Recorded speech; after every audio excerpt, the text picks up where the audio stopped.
This is Anarchast.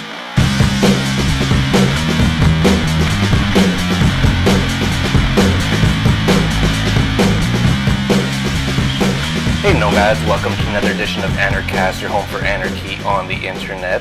I have coming in from Jakarta, Indonesia, the nomad capitalist, Andrew Henderson, and he's been traveling around a lot. I think he might travel more than me, but I'm not sure. I don't think it's actually humanly possible.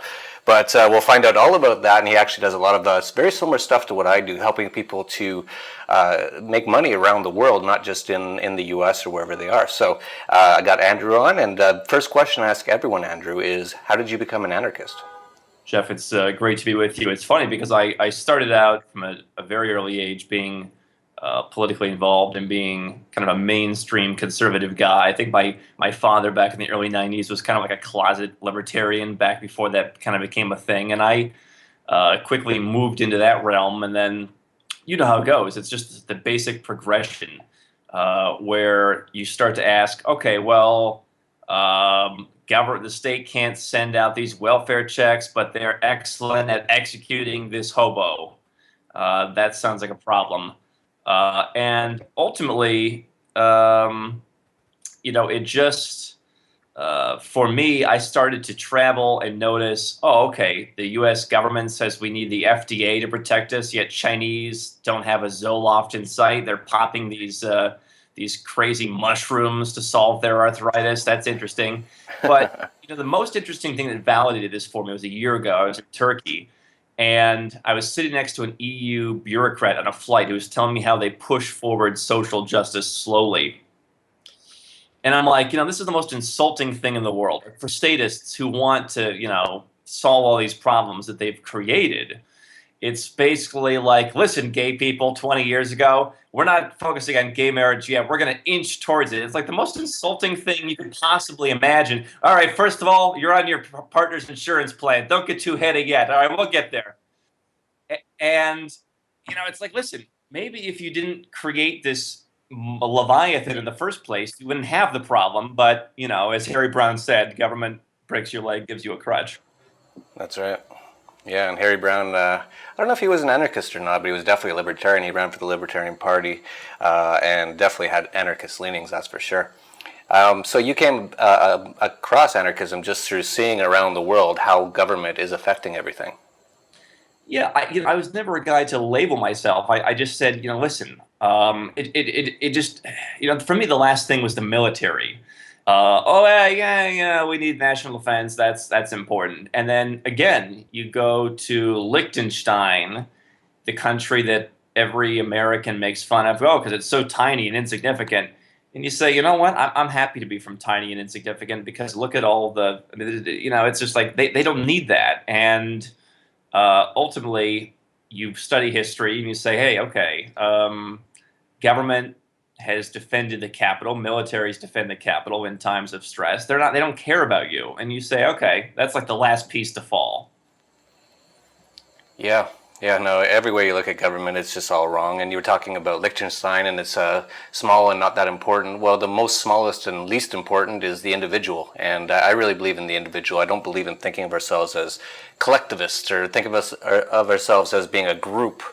We are a group. We're all human beings. That's the only definition of collectivism I subscribe to. But once you get beyond that, it really just destroys everything. And so you've been over in Asia for a while. Have you seen any, first of all, anarchist thoughts on Asia? And secondly, I know you're a capitalist. Have you been seeing some good business opportunities? Well, I know we had spoken a little while ago, and I was a big fan of Cambodia. I love the frontier markets, and here's one of the reasons I like the frontier markets, both politically and as a capitalist, as an investor or as an entrepreneur. I look at places. I don't fall in, obviously, to the stay and fight camp or the American revivalist camp that conservatives or even some liberty-minded people fall into, and people can say I'm a pussy or whatever else. That's fine. I listen to Michael Bublé. I wear a lot of pink. But, listen, I think that wherever you have the most effective liberty is where you should go. So Cambodia, there may be certain laws, but no one's enforcing those laws. Obviously, there's a little bit of street corruption, that kind of thing. Those are things that should be dealt with. But ideally, you've got a lot more freedom than you do in the Western world. And I think that, along with just these burgeoning populations, as well as good cultures in places like, Southeast Asia, create for great investment opportunities. I look at how many people can be an entrepreneur who maybe couldn't be in the Western world due to regulations, and I say, if you've got 10 or 20 or 30 or $50,000, you go to Cambodia, you go to Laos. I mean, you can find ideas practically on day one.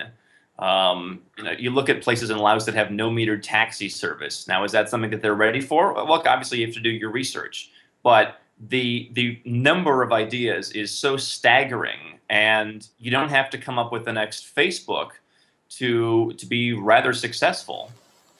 Yeah, yeah, and I've met so many people. I'm sure you have too, and I'm sure that some of them are some of your subscribers, and same as mine, who have done some just really ideas that you wouldn't even think would be great ideas. I just met a guy. I was just actually in Singapore about 3 weeks ago, and one of the TDV subscribers who was actually in Indonesia in Bali flew over just to meet me, which was really quite nice. And he made a fortune. He made millions. I forget what the word is. What do you call it when you have a bunch of old calculators and you make them good again? Refurbishing. He refurbished calculators and sold them to like the U.S. school system. So he's taking advantage of all the government waste, of course. But just a little business like that. And you're totally right. I agree 100%. And actually, I love Cambodia. I was just over there. I was in Phnom Penh, or however they pronounce it, Phnom Penh, and you can't, if you're a capitalist or even have any sort of small instinct as an entrepreneur, you can't walk for 10 minutes without going, whoa, there's an opportunity, there's an idea. And it's so easy to do in a place like that where there's not hardly any regulation. I don't know if you saw any police while you were there. I didn't see any police the entire time I was there. Everything's open 24 hours. Nightclubs are open day and night. It's just a really free, and it's a real place to go for a person who wants to start up a business and doesn't have a lot of capital. Well, isn't it kind of telling that it's the U.S. government who's purchasing the refurbished calculus? It's like the refurbished school system that is in the United States, which is the best country in the world. Yet I have yet to find something that it is ranked first in, other than prisoners per capita and BMI, body mass index. But no, you're exactly right. I mean, one of the first things I was told by a guy who's a frontier market investor when I started this was, you go to these places, you cannot be pragmatic. I've been traveling for years, but I think that's a great way of encapsulating the way you have to look at this. Look, I come to Jakarta. I don't know that there's a city on earth, out of all the places I've been, with worse traffic. And as much as I would say, hey, I'm not going to start a delivery service or a freight service in this part of Indonesia, rather than complaining about that, or rather than complaining about how people don't speak English in some areas, or rather than complaining about whatever the case may be, you have to look at that as an opportunity. I think that's the entrepreneurial, vision is, okay, how do I take this and take these inefficiencies? Because you've got these countries that, listen, their priority right now is to get people up to earning, $5,000 a year. They're not necessarily thinking about some of the more nuanced things that people in the Western world have done.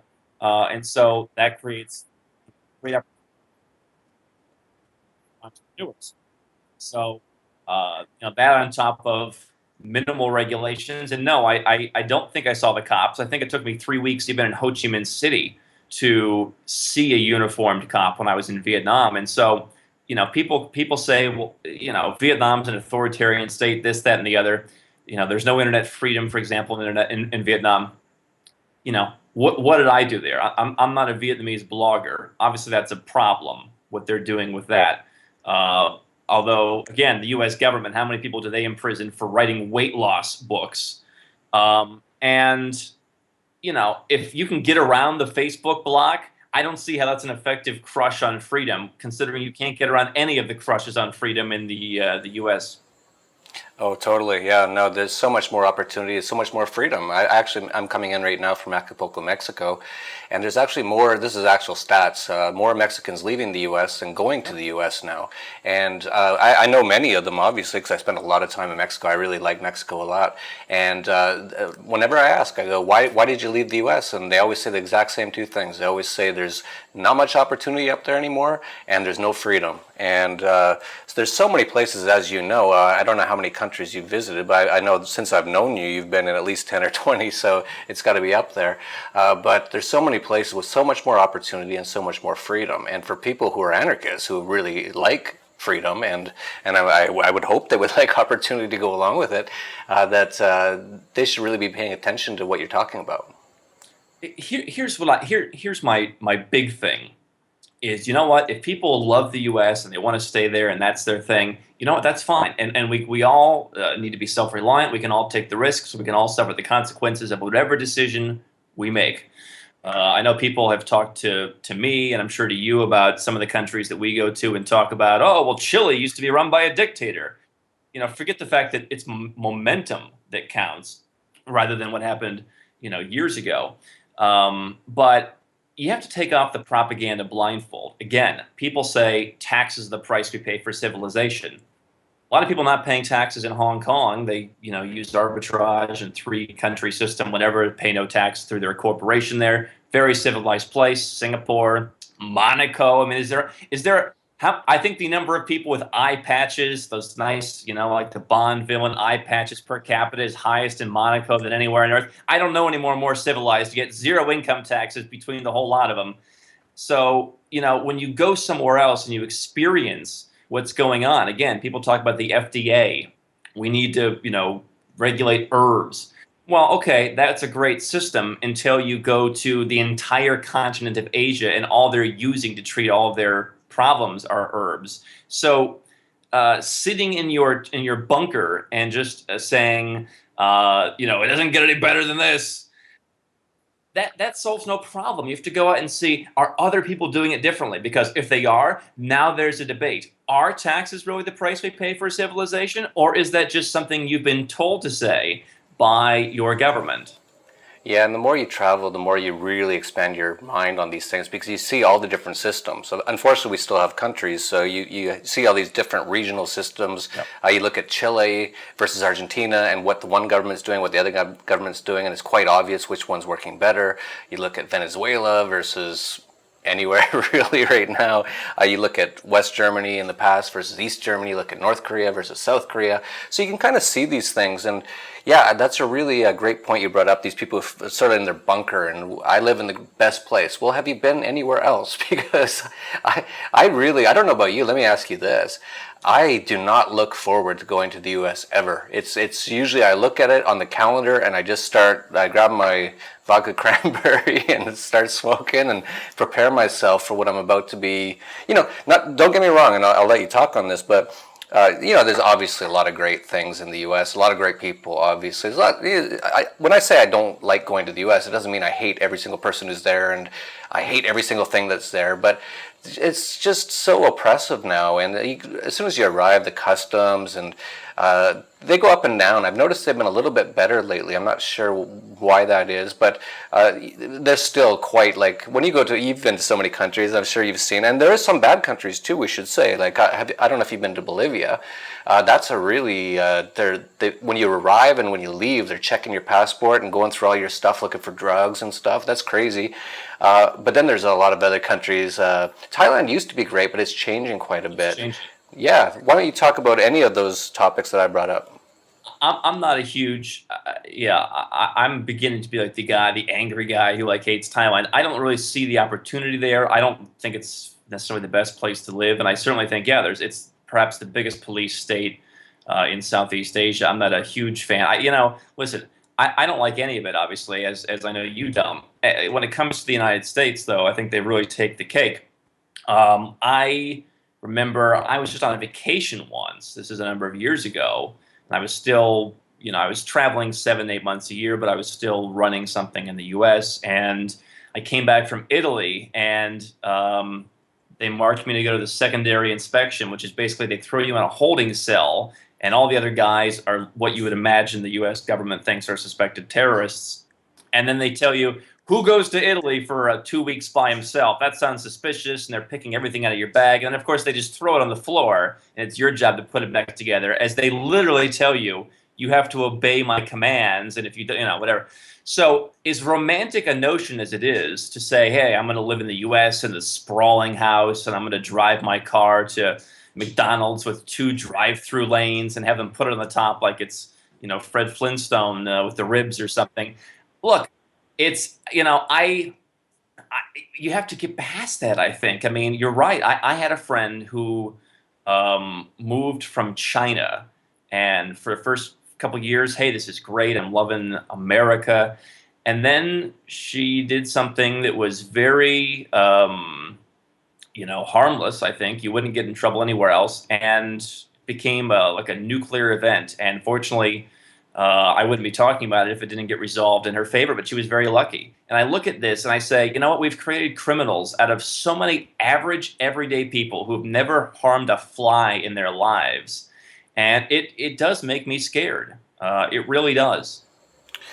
Yeah, we could talk about this for a while, and I can tell you're really on my level from many different angles. You've traveled a lot, as I have. You're a capitalist, as I am. You're an anarchist, as I am. Man, there's so many things to talk about that you just brought up, but definitely in the U.S., it's just I just don't want to even go there. Every time I go, I say it's going to be my last time. And I say the same thing for Canada, by the way. Canada's not much better. It's a little better in some ways, but even worse in other ways, like socialism, healthcare, and all that. Well, although the U.S. is catching up rapidly with Obamacare.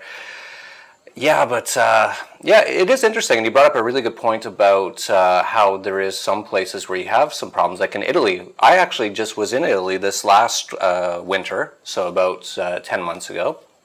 And I was driving throughout Europe, and Germany was a little weird because I thought it was all Autobahn. Last time I was there, it was all Autobahn. Now there's stretches where they actually put up a sign that says the speed, and if you don't notice that sign, there's cops there, which is really irritating. But on the other parts where there is no speed limit, you pass cops at 200 miles an hour. It's awesome. But then so I went through Germany, I went through Czech Republic, which I like quite a bit, Prague, and then I went through. I'm trying to remember exactly. I think Slovenia, and then into Italy. My wife wanted to go to Venice, but it was winter time, and don't go to Venice in the winter time. But as soon, like we just crossed, the funny thing about Europe, and this is really a funny sort of way to look at what's going on, is they don't have any borders anymore because of this EU thing. And so you don't even notice you're in Italy, but you just notice all of a sudden everything changed. There's cop cars everywhere, and very fascist and very aggressive police. So there is, this is one thing that I should try to get across to our audience is, yes, the U.S. is bad already, and it's getting worse. Not every country is necessarily awesome at all. Most like Italy, I don't want to go there. We have a guy in Spain who runs TDV Español, which is our our Spanish language TDV site, Dollar Vigilante, and he's moving to Moscow right now because he's been just pulled over by cops constantly. So as these governments start to, especially the Western governments, start to really have problems, they have so much debt, they've been printing so much money, the police state just rises and rises.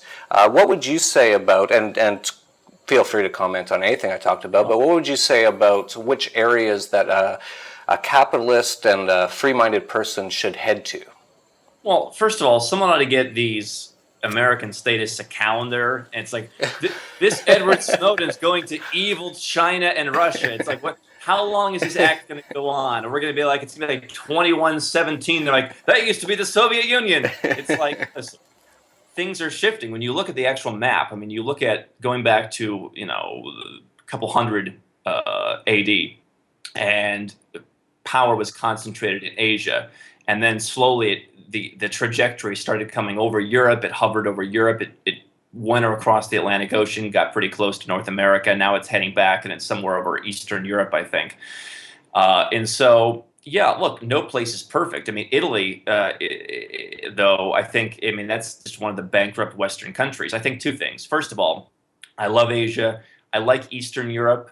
I haven't spent enough time in Africa, which I think is obviously further away. But I think that these are places where you can go, and I almost feel like I'm missing out by not being there, because you're seeing such an incredible transformation. I don't want to spend my life seeing negative 0.7% GDP growth. Like, besides just the misery of that, it's just not exciting.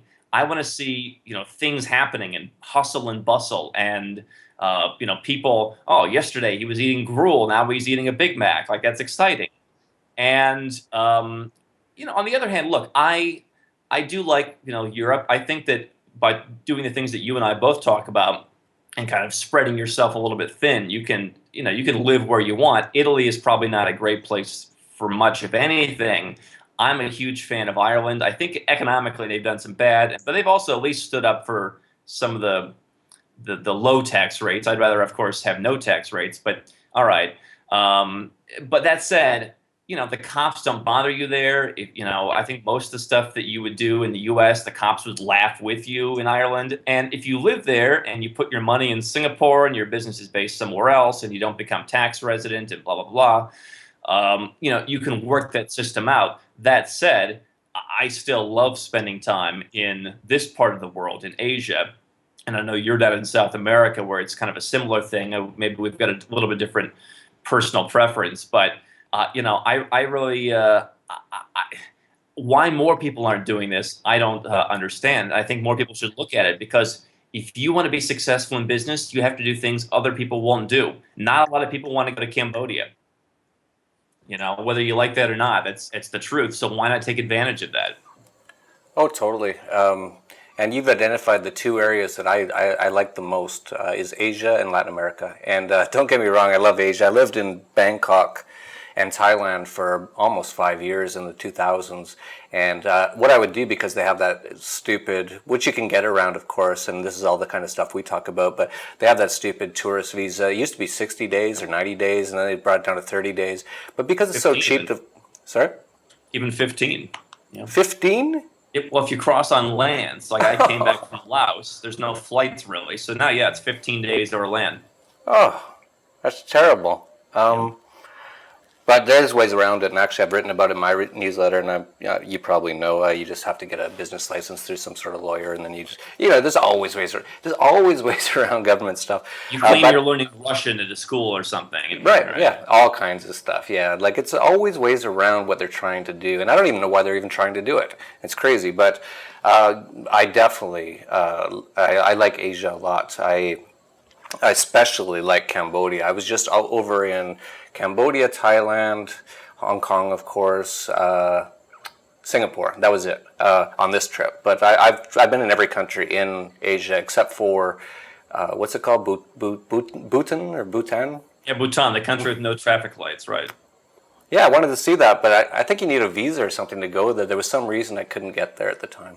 But what I paid the flat rate or something. It's outrageous, Okay, yeah, but I loved living there, and because of that Thai tourist visa for a few years I was living there, I was forced to travel, and it's on AirAsia. It's literally 20 or 30 or sometimes even less than that dollars to travel to any one of 10 countries in the surrounding areas.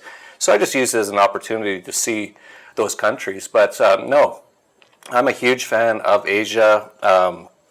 I think if people are looking for places to go, and you brought up the other area that I also agree is quite interesting, is Eastern Europe. Yeah. And I have a good friend, Bobby Casey. I don't know if you know him. Absolutely. Yeah, of course. Yeah, a small circle of friends. And Bobby Casey lives in Latvia. And I like Estonia a lot. I like Latvia. I think if you're going to look at places to go, I'd look at those areas. If you want to go to more Europe style, if you want, definitely if you're a young guy and you have no money, like $100 or let's say $1,000, drop yourself into almost any country in the middle of Africa, and I guarantee you within a few weeks you'll be figuring out how to make some money. But I haven't, just like you, I haven't really visited too many African countries, but I have a good mentor and friend, Doug Casey, who's told me that that's the place for someone who just really wants to. He says that if you're a young person and you have hardly any money, you could just drop into a lot of these countries, and within a few years you'd be a millionaire. And I actually would agree. From what I've heard and from the little what I've seen, I haven't seen enough of Africa. That's one of my biggest holes on my travel resume. I tried to do it last year, but I only made it to Egypt and Malta. Malta's not even Africa, so I didn't really make it too much. But anyway, that's really interesting. All the stuff you've been talking about.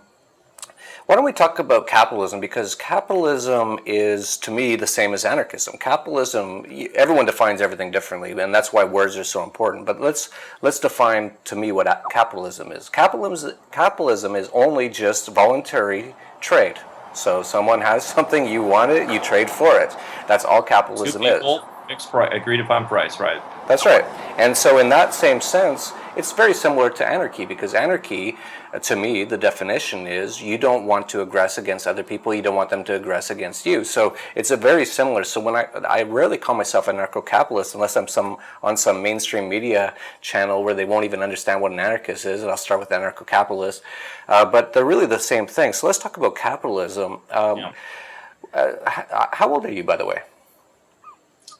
I'm this is the last year before the big 3-0, so I'm savoring every minute. Oh, don't even worry about it. You're still a baby. The 30s were pretty good. I'm 43 now. I just turned 43, and I've been having a great time. So don't even worry about that. It all gets better from here as long as you're kind of smart and kind of take care of yourself a little bit. And I'm sitting here smoking and drinking, but I also go to the gym a lot and eat pretty good and all that kind of stuff. So tell me, as a capitalist, which I think is what really is at your core, from what I can tell, from what you're doing. What would you say to our audience about, imagine our audience, it's quite a large audience of anarchists but a lot of them haven't made a lot of money yet. What would you say, let's say you saw, and age is not really a big factor, but let's just say you knew a 23-year-old guy who just got out of the college education system and doesn't know anything and has a piece of paper and a bunch of debt. What should he do? By the way, just before I answer, a couple of us were debating that they were saying they think that's an e-cigarette, and it's all a big scam. No. As to college and debt, listen, I tell people, if you have any entrepreneurial inkling, don't even, I mean, why bother? I'm seeing people on Facebook. It's like, oh, I paid off my college loans. Oh, I still have 27 years to go. It's like, and for what?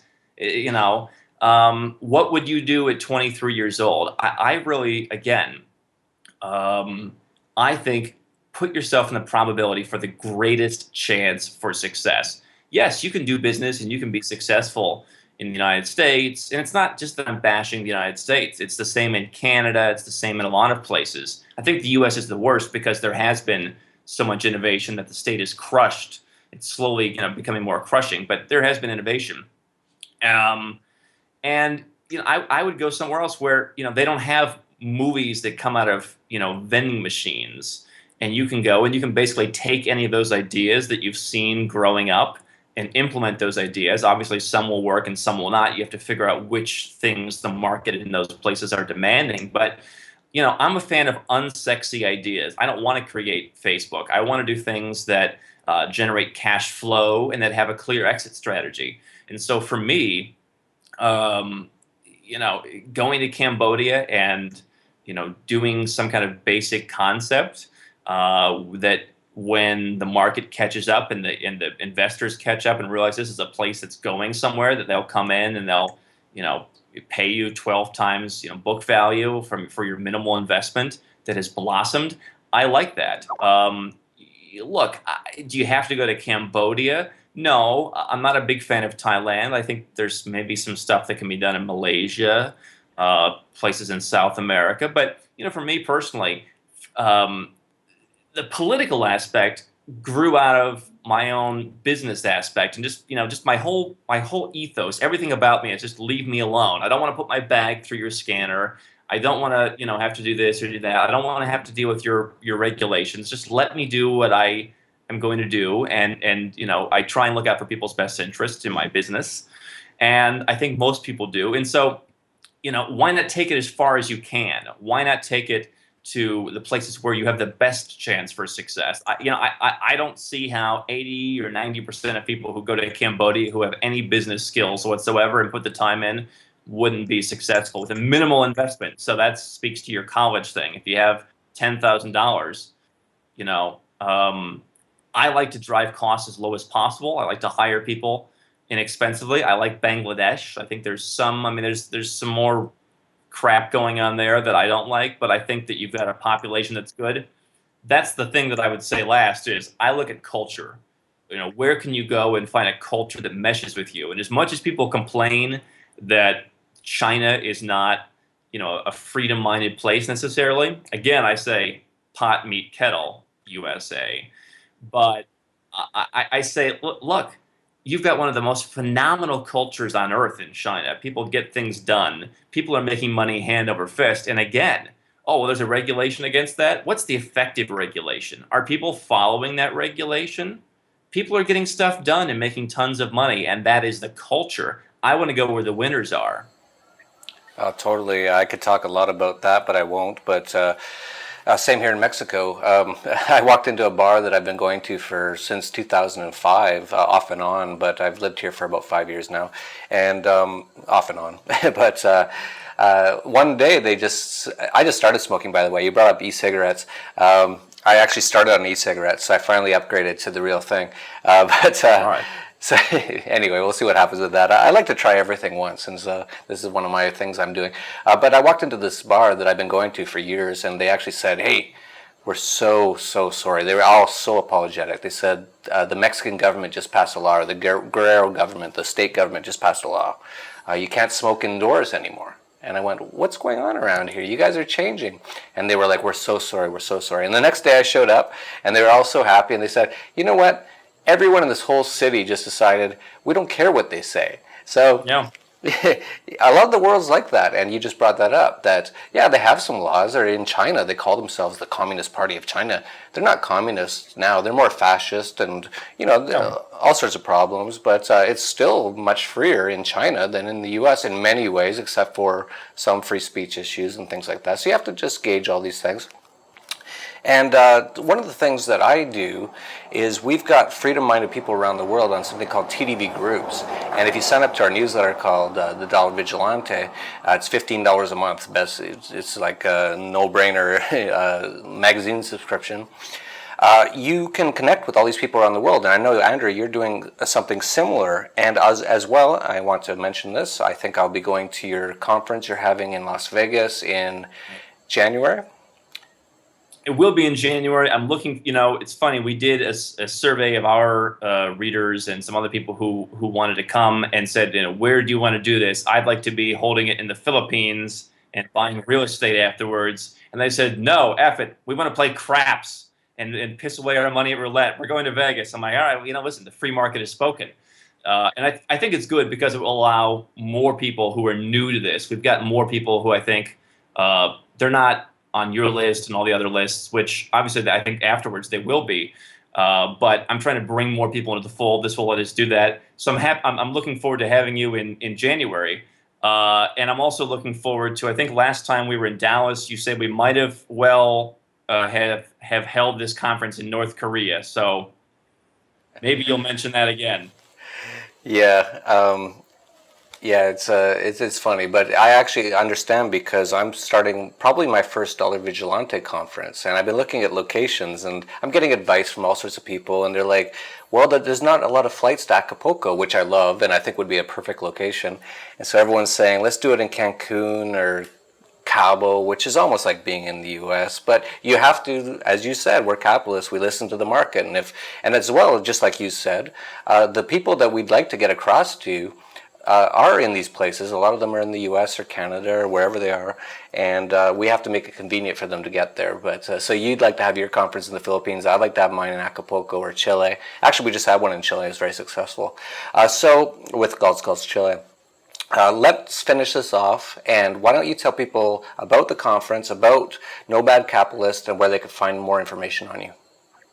So Nomad Capitalist, I'm writing every day, the field reports. I'm in different countries all the time. I think this month I'll be in probably 3 or 4 countries, picking up the pace a little bit before the end of the year. And what we're doing is we're bringing together folks like you, Jeff, all the experts from Peter Schiff, who I've been a fan of for a long time, and Bobby Casey, who you mentioned, as well as some people that you don't hear from a lot. And we're going to put everyone on one stage for 3 days in Las Vegas to talk about how to survive the changing world, the meltdown and the collapse in the U.S., but also how to prosper. I'm not someone who just wants to, like I said, sit in my armchair and complain about how bad things are getting, or bellyache, or bemoan the problem. I'm not going to just sit in East Germany or wherever else and remember the good old days. So I think it's important as an entrepreneur to prosper. How do you prosper from Bitcoin? I understand survival, but also prospering, and there's been a lot of prospering in Bitcoin obviously lately. But how do you prosper with offshore bank accounts, with higher interest rates? Which ones are more stable? Do you want to go to Mongolia for 15%? It's been a very bad move lately. So we're going to cover all of that stuff. If they go to nomadcapitalist.com, they can learn more, or passporttofreedomevent.com. And it's going to be a fantastic meeting of the minds, I think. Yeah, that's great, and we're aligned very much on many of the things you talked about, including Mongolia, bank accounts, and things like that. And you cover it really well. And so, yeah, definitely check out Andrew. And if you want, come to Las Vegas and check us out. We're going to be there in January. Going to have some fun and also relay some information to people. A lot of slaves who really just don't know they're slaves still.